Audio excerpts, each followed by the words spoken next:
ये तीन खाइयां हैं जिनमें चलते तो बहुत लोग हैं पर गिर जाते हैं, इन खाइयों से नहीं निकल पाते। कोई बिरला होता है जो इन खाइयों को पार कर गया तो आगे हरि साक्षात्कार होता है। सबसे पहला है कंचन, रुपया। ये रुपया की जो वित्त तृष्णा इसे कहते हैं, इसकी जो आकर्षण वृत्ति है बहुत सूक्ष्म है। कहां आए थे, क्या लेने आए थे, क्या कर रहे हो? ये खाई है, खाई। ये तीन बड़ी बड़ी खाइयां पूरी सृष्टि के सब विकारों को जोड़ करके बना दी गई। इनको क्रॉस कर जाओ, आगे भगवान मिल जाएंगे तुम्हें। भगवत मिलन के मार्ग में तीन खाइयां रखी गई हैं।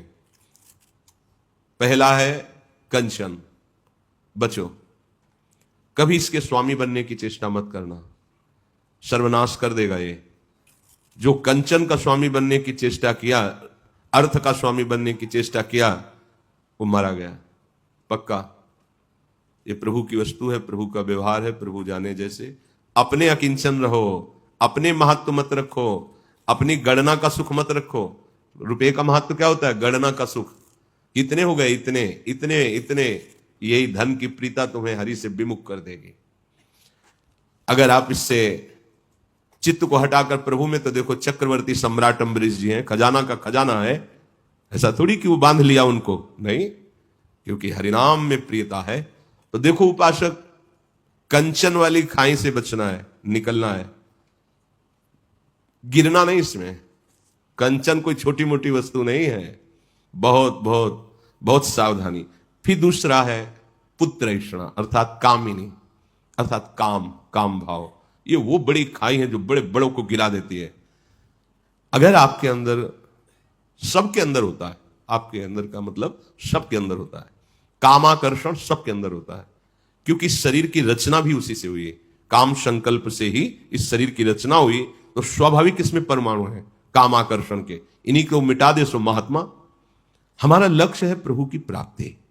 हो सकता है हमसे चूक हो जाए, हो सकता है हम उधर आकर्षित हो जाए, हो सकता है हमारे फिसलने वाले चांस आ जाए, पर हमको ये लक्ष्य रखना है, हम प्रियालाल के लिए निकले थे, ये हमसे गलती क्यों हो रही, तो आप सुधर जाओगे।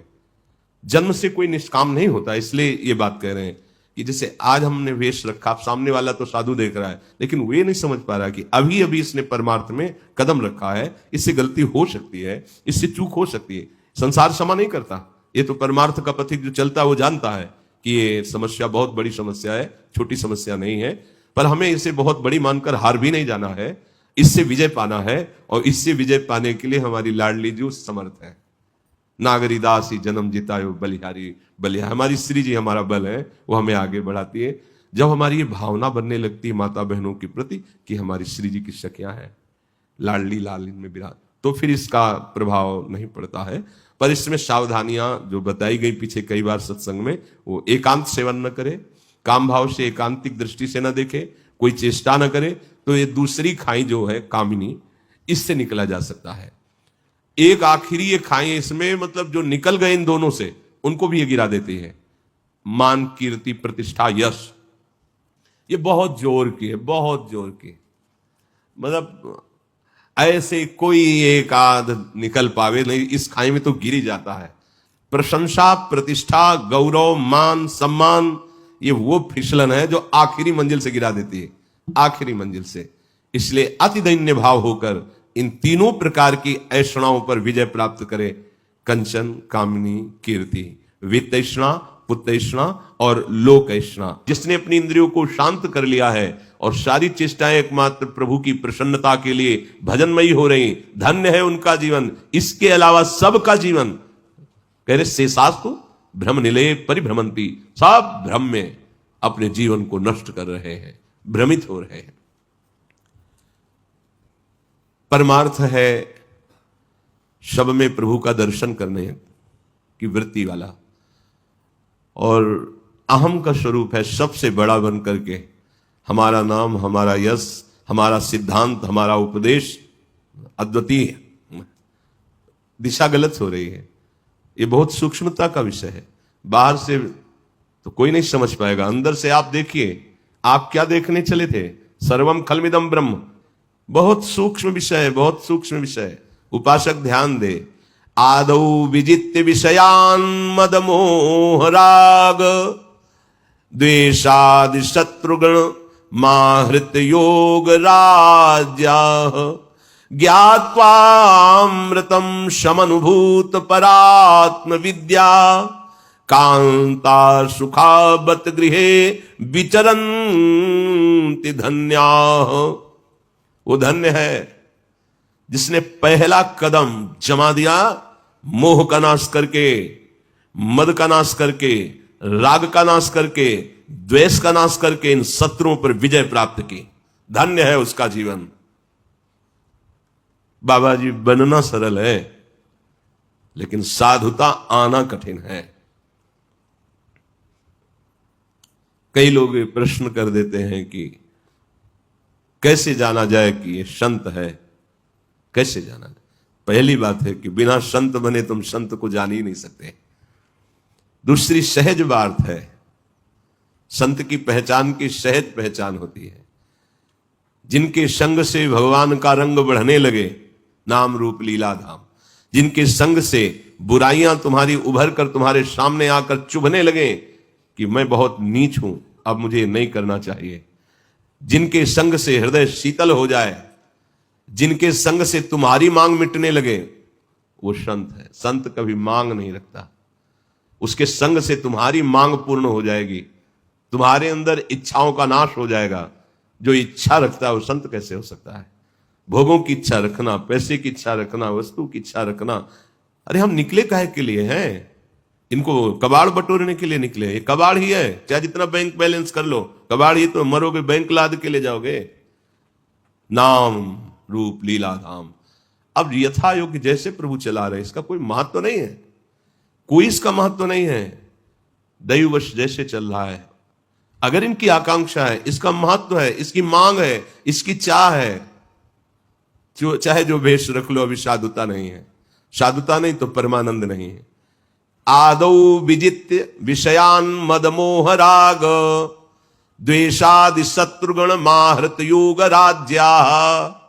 सबसे पहले साधु को चाहिए, उपासक को चाहिए, विजित्य विषयान मदमोह राग द्वेषा। आपको जीतना है, मद को जीतना है, मोह को जीतना है, राग द्वेष को मिटा देना है, तब जाकर राज सिंहासन पर बैठता है। बादशाह तो तभी होता है जब शत्रुओं को पराजित कर देता है। आपने तो अभी पराजित करने की ठाना ही नहीं है, आप तो इन्हीं की चाह कर रहे हैं, फिर कैसे आप बादशाह हो जाएंगे? बिना शत्रुओं को परास्त किए बादशाह के? चाह मिटी, चिंता मिटी, मनुआ बेपरवाह, जिनको कछु न चाहिए वो साहन के शाह। सुरपति नरपति लोकपति, जिनके भावे घास रहे परम आनंद में तज सबही की आस। ये बाबा, ये संत, ये साधु जगत मंगल स्वरूप है, कोई खिलवाड़ वाला नाटक वाला ये मार्ग नहीं है। और जो इनका आश्रय ले लेता है वो जगत विजयी हो जाता है, चाहे गृहस्थ में हो, चाहे जिस मार्ग, जहां संतों का आश्रय हुआ, निर्विषय निर्विकार परमानंदमय स्थिति की चाह ये अपने आप हृदय में आने लगती है। देखो उपासक, मद मोह राग द्वेष आदि शत्रुओं को जीत करके अपने स्वरूप साम्राज्य में स्थापित, ये परमानंद का मार्ग है, ये घिघियाने का मार्ग थोड़ी है। अमृत पद का अनुभव से होता है ये सब। जो इंद्रियों को शांत कर लिया, राग द्वेष पर विजय प्राप्त कर ली, वो अमृत पद पे।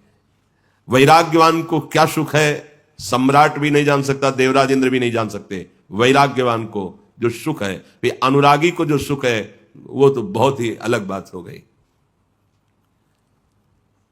जो वैराग्यवान है, विषयों पर विजय प्राप्त किए हुए है, उसके अंदर जो विवेक है वो ऐसा है जैसे पतिव्रता पत्नी पति को सुख पहुंचाती रहती है, ऐसे ही वो विवेक परम सुख प्रदान करता रहता है उस उपासक को। और जैसे कोई अपने घर में सुख शैया पर सोता है, ऐसे पूरे विश्व ब्रह्मांड में सुखपूर्वक अपने घर की तरह रहता है, जिसके विवेक जागृत हो गया है, जो इन दोषों पर विजय प्राप्त कर लिया है। साधुता का मतलब दोषों पर विजय प्राप्त करना है। अगर आप भगवत प्राप्त नहीं है और समाज आपके पीछे पड़ रही है, तो आपका है क्या? लुट जाओगे, लुट जाओगे।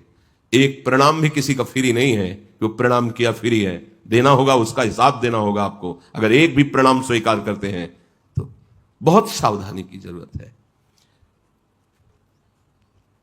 त्यक्त्वा गृहे रति मधो गति हेतु भूता मात्मेच्छयोपनिषदर्थ रसम पिबन्तः वीत स्पृहा विषय भोग पदे विरक्ता धन्याश्चरन्ति विजनेषु विरक्त संगा। अधोगति को प्राप्त होता है जो शरीर रागी होता है। ये घर है, देख लो, बहुत प्यार है इस घर से, देह प्राण इसी में आसक्ति है। हम कहते हैं अपने को भगवत अनुरागी, हम कहते हैं अपने को ब्रह्मज्ञानी, और स्थिति कहां है? ये अधोगति का हेतु जो ये घर है, चाहिए इसको छोड़ करके कहीं भी भाग के जाओगे ये तो रहेगा साथ। इससे जो मोह हो गया है शरीर से, बातें बनाना अलग बात है, ईमानदारी से देखो तुम कहां स्थित हो, प्रभु में या शरीर में? हृदय से देखो, ये परमार्थ का सत्संग है। हृदय से देखो स्थिति कहां है। तो जब तौल ली जाती है विवेक रूपी तराजू में, तो पलड़ा भारी देहाभिमान का ही निकलता है। फिर मिला क्या? तो आर्तभाव से क्यों नहीं शरण हो जाते प्रियालाल की? क्यों हमको पुष्ट कर रहे हो? अधोगति का माने पतन का ये हेतु है। ये मैं शरीर हूं, इसका राग जो है बड़ा सूक्ष्म राग है, जो इस अधोगति के हेतु जो घर है, शरीर है, इसके मोह को छोड़ देते हैं।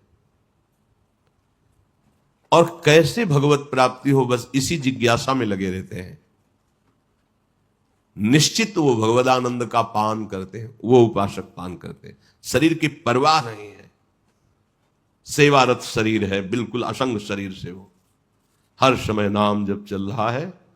और जो सेवाएं हैं, इसको ऐसे शरीर को ज्यादा दुलार मत करो। कोई कोई तो इतना दुलार करके सजा के रखते हैं कि बहुत पछताओगे। ये बहुत धोखेबाज है। इससे प्यार करने का मतलब है पतन। शरीर का राग तुमसे ऐसे पाप करवाएगा जिससे दुर्गति को प्राप्त होगे। सच्ची बात कह रहे हैं। तो सावधानी, थोड़े वचन कड़ुए लगेंगे पर दवा बढ़िया है।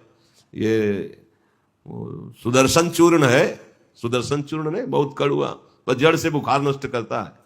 इसी पे तो फंसे हैं, इसी पे फंसे। खास बात है हमारी दुर्गति के कारण यही शरीर, और यही शरीर सदगति का कारण बन जाएगा। त्यक्त्वा गृहे रति मधोगति हेतु भूता, अधोगति प्राप्त कराने वाला ये है। इसमें आसक्त मत हो। जैसे किसी नौकर को अच्छा भोजन वस्त्र पहना दिए और रात दिन उससे काम करवाते हैं, ऐसे इसका प्रयोग करो। तुम शरीर नहीं हो। उचित भोजन, उचित वस्त्र, उचित शय्या, युक्ताहार विहारस्य युक्त कर्म चेष्टस, निरंतर भजन में लगाओ। शरीर के द्वारा की हुई सारे पाप भस्म हो जाएंगे। अभी आनंद की अनुभूति हो जाएगी। कह रहे हैं इसमें, जिस समय कोई अधोगति के हेतुभूत इस शरीर से मोह छोड़ करके कैसे भगवत प्राप्ति हो, ऐसी जिज्ञासा संत समागम में करके प्राप्त उपासना में रत होता है, तो ब्रह्मानंद का पान करने लगता है। एक अद्भुत सुख, एक अद्भुत आनंद की अनुभूति। जिसको भगवदानंद की अनुभूति हो रही है, और उसकी पहचान बता रहे हैं, जिसके, बहुत ध्यान देने योग्य, जिसके हृदय में अधोगति का हेतु शरीर राग नष्ट हो गया है, संतों के संग से भगवत प्राप्ति की लालसा बढ़ गई है, वो भजन परायण भगवदानंद का स्फुरण हो जाता है। पहला लक्षण होता है वो निष्प्रिय होता है, किसी की कोई अपेक्षा नहीं रहती। ये आंतरिक लक्षण होता है। किसी के मिलने से कोई हर्ष नहीं, किसी के जाने से कोई विषाद नहीं। एक बार पूजपाद उड़िया बाबा के पास कुछ उपासक आए हुए थे, 2-4 दिन रुके। बोले बाबा अब आदेश कीजिए, जा रहे हैं। तो बोले बुलाया किसने था? जाइए। बोले आए कि हुज्जत नहीं, गए कि तलाश नहीं। निष्प्रिय, देखो निष्प्रिय हो भला? नहीं हो सकता है। हमारा मालिक हमसे आके पूछे, आके ये ले लो, ये ले लो, खिलौने मत लेना। अगर खिलौने ले लिए तो गोद में नहीं बैठा लेंगे, खेलते रहो खिलौने। नहीं, मुझे आप चाहिए। क्या चाहिए आपको? क्या शुरू? नहीं, सब ठीक है। ये कहना सीखो, जबान से कहना सीखो, पहले वाणी से सीखो। समस्याएं, आवश्यकताएं, चाह, ये कब कब दूर करोगे? क्या आपको कुछ चाहिए? नहीं, कुछ नहीं चाहिए। वो खुद चिंता करके व्यवस्था करेगा। नहीं, जैसे है वैसे, मुझे श्री जी चाहिए, इस पे कोई बीच में पोलापन नहीं होना चाहिए। हम अन्य में राजी नहीं होंगे, हमें श्री जी चाहिए। श्री जी बैठा लो हृदय में। जिसके अंदर भगवदानंद की स्फूर्ति होती है। देखो, कोई कहे हम बहुत स्वस्थ हैं, डॉक्टर थर्मामीटर डाल के कह रहा है 102 बुखार है। तुम्हारे कहने से नहीं होगा, बुखार है तुम्हें। ये थर्मामीटर है परमार्थ के, इनको डाल करके हृदय में देखो। अधोगति के हेतुभूत इस घर से जिसने मोह छोड़ दिया है। गृह त्यागी किसे कहते हैं? जो शरीर राग का त्याग कर देता है। बात समझनी है, बात नहीं समझे ना, बहुत गड़बड़ है मामला। फिर घर से निकले थे भगवान प्राप्ति के लिए और राजी हो गए भोगों को लेके। इतना घाटा सौदा कर लिया यार। हमारा आंतरिक वैराग्य, रोष, निखार आना चाहिए था। जब घर से निकले थे तो भोजन की भी परवाह नहीं थी, वस्त्र की भी परवाह नहीं थी, रहने की भी चाह नहीं थी, मिटने की चाह थी। मुझे भगवान चाहिए, एकमात्र भगवान। तो पूरे जीवन भर उपासक को उस दिन की याद रखनी चाहिए जिस दिन उसने कदम निकाला था भगवान के लिए, कि सिर्फ भगवान चाहिए था, बीच में कुछ भी राजी नहीं होंगे। आप बाजार लगा दो तो वो आपकी मौज है, हम सिर्फ आपको चाहेंगे, आपको चाहेंगे, आपको पाएंगे, दूसरी तरफ देख नहीं सकते। वैराग्यवान का जीवन इसलिए थोड़ी होता है कि वो किसी सुख की चाह रखता है। हर सुख की चाह को मिटा देना ही तो भगवत मार्ग के पथिक का भाव है।